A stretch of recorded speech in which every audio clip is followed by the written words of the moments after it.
ઈ જ વાત છે પણ મુંજાતા નહીં. હવે દર મહિને છે ને હું તમને કરિયાણું આપી જાય રેડી મારો તાલી હાલો. ધીમે મારજો, મારો હાથ તોડી નાખશો પાછો.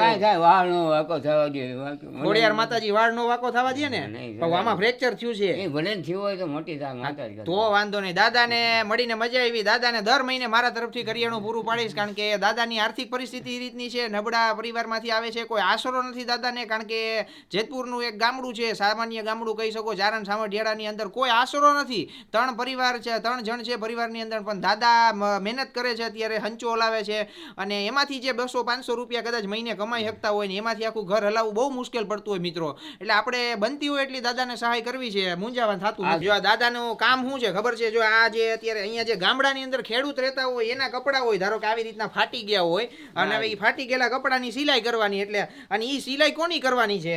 જે ખેડૂ માણાની સિલાઈ કરવાની છે. એટલે એની પાસેથી તો તમે બીજી શું અપેક્ષા રાખી શકો મિત્રો? એટલે જે પૈસા આવવાના હોય કેટલા આવવાના હોય? આની સિલાઈ કરો કેટલા રૂપિયા કમાવો? 10 રૂપિયા 20 રૂપિયા કમાવો, એટલે આ 2-3 દિવસે એકાદી જોડી હોય.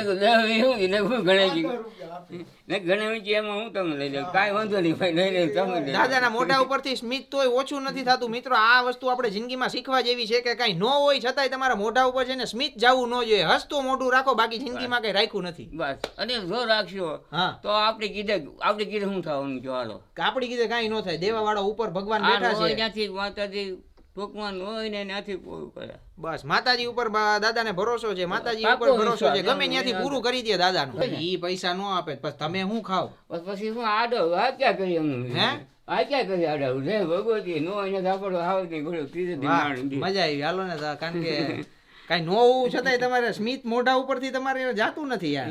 એવું એનું કારણ છે આખો આધાર દીદી માથે છે. હે કોની ઉપર? માતાજી ઉપર. ખરેખર માતાજી ઉપર આખો આધાર દાદા એ છે ને બધું માતાજી ઉપર મૂક્યો છે. ભગવાન આપશે, ભગવાન આપી દે છે. ખાવાનું હજી સુધી ખૂટ્યું નથી દાદાના ઘરમાં, અને ખૂટવાનું નથી. બધું ભગવાન ઉપર છે. મહેનત કરતી રહેવી છે. ફળ મળે કે ન મળે એની કઈ ચિંતા નથી કરવાની. એટલે દાદા એ બધું આ બધું ભગવાન ઉપર મૂકેલું છે. વાહ, મજા આવી. તમને મળીને મજા આવી. નાનું ગામડું છે એટલે ગામડાની અંદર તો શું હોય કે આ હંચો છે, મશીન છે, એટલે આમાં ધારો કે આ જે આપણે વાડીએ બધા ઉપયોગ થતા હોય, આ તરફાર છે, પછેડી છે, ઈ બધું બનાવે. અને પછી નાનું એવું કોકનું પેન્ટ હોય, કો તો સિલાઈ કરવાની હોય, કઈક શર્ટ બટ હોય, હાથે સિલાઈ કરવાનો. પણ આ બધામાં તો મિત્રો શું રૂપિયા આવે? આપણે તમે ઈ 20-30 રૂપિયાની કદાચ એક સિલાઈ થતી હોય, તરફાર સીવો તો ઈ 100-200 રૂપિયા શું ભાવ લ્યો? 35 રૂપિયા ભાવ લઈ આવે. એમાંથી તમે મિત્રો વિચાર કરો કે ઘર હલાવવું હોય, 3 જણાનું ઘરની અંદર તમે કેમ ઘર હલાવો?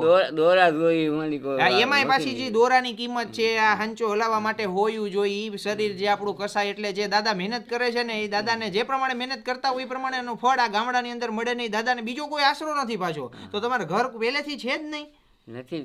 પેલા જૂના મકાન હતા, હા, ઈ પાછા બના ભાઈઓ ને બધાને વરા પણ હાવ ને બધું હોપી દીધું. બધું ભાઈઓને હોપી દીધું. હવેથી દર મહિને દાદાને કરિયાણાની વ્યવસ્થા મારા તરફથી હું કરી આપીશ. તમે ફક્ત વિડીયોને લાઈક અને શેર કરો મિત્રો.